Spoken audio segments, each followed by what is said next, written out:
What if I told you a U.S. submarine once bombed a Japanese city with rockets? What if I told you that same submarine then sent 8 men ashore onto Japanese soil to sabotage a train? What if I told you they succeeded vanished into the sea without a trace? This isn't fiction. This is the true story of the USS Barb, and the commander who rewrote the rules of submarine warfare forever. This is the story of the submarine that sank a train. The year was 1944. The Pacific War was reaching its boiling point. American forces had pushed through island after island, but the Japanese Empire remained defiant. Despite mounting defeats at sea and in the air, Japan's industrial machine, fueled by ships, railways, and convoys, continued to churn out weapons, supplies, and soldiers. In one of the most important battlefields, the deep dark ocean, U.S. Navy submarines were tasked with cutting Japan's supply lifelines. But it was dangerous, brutal work. The Pacific was vast, the waters were treacherous, and Japanese anti-submarine patrols were relentless. Into this chaos sailed a 311-foot-long Gakla submarine, known simply as the USS Barb, and its commander. By 1943, he had joined the USS Barb as a navigator, a man named Eugene Fluckey. Eugene Bennett Fluckey wasn't your average naval officer. He was born in Washington, D.C., graduated from the U.S. Naval Academy, and served aboard surface ships before entering submarine school. By early 1944, he was in command. And from the start, it was clear Fluckey didn't follow the playbook. He had a smile like a movie star, nerves of steel, and a habit of doing things no one else dared try. He rewrote it. Nicknamed Lucky Fluckey, his combination of fearlessness and strategy turned the Barb into one of the deadliest submarines in the Pacific. With these, the Barb shelled Japanese towns, factories, and even airfields from the sea on, precedented for a submarine. While other submarines patrolled offshore waters, Fluckey took the Barb into the jaws of the enemy shallow bays, mined harbors, and coastal channels where detection meant certain death. He wasn't reckless, he was methodical, and most of all, he was bold. Fluckey's leadership turned the Barb into a fearsome, almost mythical machine. He pioneered innovations rarely seen on submarines, like mounting rocket launchers on deck. The Barb also launched torpedo attacks from inside shallow bays, sometimes just hundreds of yards from shore. He wanted the enemy to feel hunted. In one patrol alone, the submarine destroyed a Japanese escort carrier, but its military transports kept moving trains and ships ferrying resources from the northern reaches of the empire. 2 freighters, a large tanker, and multiple small craft, all while evading death repeatedly. Fluckey didn't just want to win, and with each daring patrol, the Barb's legend grew. By mid-1945, Japan was crumbling. Its navy was shattered. Cities burned from relentless bombing. And in June of that year, Fluckey received orders. Penetrate the heavily mined Sea of Okhotsk, disrupt shipping routes along Japan's northern coast, inflict as much chaos as possible. The Barb was going back to war. One last time. Some trains hauled freight.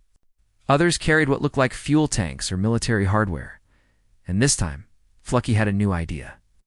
While patrolling near Sakhalin Island, the crew of the Barb spotted something interesting through the periscope. A rail line barely 500 yards from the shore. The line hugged the coastline, occasionally cutting inland, and every so often, if the team was spotted, there'd be no rescue. A train rumbled by. They watched through binoculars. Fluckey's brain was already spinning. What if, he wondered aloud, we blew up the tracks? The crew blinked. With a torpedo? No, Fluckey said. With a demolition team. Ashore? The idea was insane. No American submarine had ever deployed men for a land attack on Japan. It was suicide. But Fluckey wasn't joking. He meant it. Fluckey asked for volunteers. Every man on board raised his hand. Their explosive was custom-built by Fluckey himself, using a micro-pressure trigger that would detonate under a fully loaded train. He eventually chose 8, based on strength.com under fire and their ability to move quietly. Among them were Paul G. Saunders, Billy Hatfield, Ed Klingesmith. The crew loaded the rubber boat, handed over the charges, and wished them luck. Chuck Zelensky and others, whose names are still etched in submarine history, their mission: row ashore at night. Wires were snaked under the rail ties. The trigger was armed. Crawl inland. plant an improvised explosive under the rail line, escape unseen. The team trained in secret. They rehearsed with rubber boats, practiced demolition wiring, measured timing. July 23, 1945, midnight. The USS Barb surfaced offshore, just behind a rocky outcrop where the cliffs gave way to a narrow beach. The sea was still, the moonlight barely visible. Then the 8-man team paddled toward shore. It was the most surreal moment of the war for these submariners, rowing toward Japan. They landed without resistance. No guards, no patrols. Half the team covered the others while the demolition was set. Time 3 a.m., they sprinted back to the beach, paddled furiously. By 3:30 a.m., they were back aboard the Barb, and then they waited. Just before sunrise, the ground began to rumble. They spotted the train in the distance, blinking lights, a trail of smoke. Then right as it rolled over the planted charge, boom. The explosion lifted the rail car off the tracks. The locomotive flipped sideways. Cars derailed in a screech of metal and fire. From the bridge of the Barb, sailors roared in celebration. They'd done it. They had sabotaged a train on Japanese soil. Just like that, the team became the only ground force of Americans to set foot on mainland Japan during World War II. The Barb continued its patrol for weeks after the train's sabotage, sinking more ships and launching more rocket strikes on Japanese ports and rail depots. By August, the war was nearing its end. After 6 successful war patrols under Fluckey's command, the Barb returned home, hailed as heroes. Fluckey was awarded the Medal of Honor. Several crew members received Silver Stars, and the Barb earned a total of 8 battle stars, a record for a submarine. The story of the train sabotage was declassified years later. Many didn't believe it at first, but it was real. It cemented the Barb's place in history.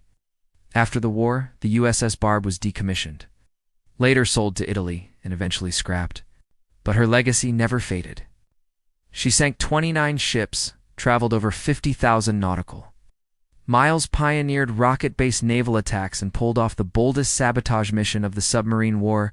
Fluckey went on to become a rear admiral. He always credited his crew. "The real heroes are my men," he said. "They did the impossible without flinching." In 2007, at age 93, Fluckey passed away peacefully. His ashes were scattered at sea, where they belonged. Today, few people remember the Barb. Even fewer know the story of the train. But for those who served on her, and for those who understand the nature of unconventional warfare, the Barb remains a symbol of daring innovation. She wasn't just a weapon, she was a legend. In the history of warfare, there are battles that shift the world. And then there are stories like this: quiet, audacious, unbelievable, and true.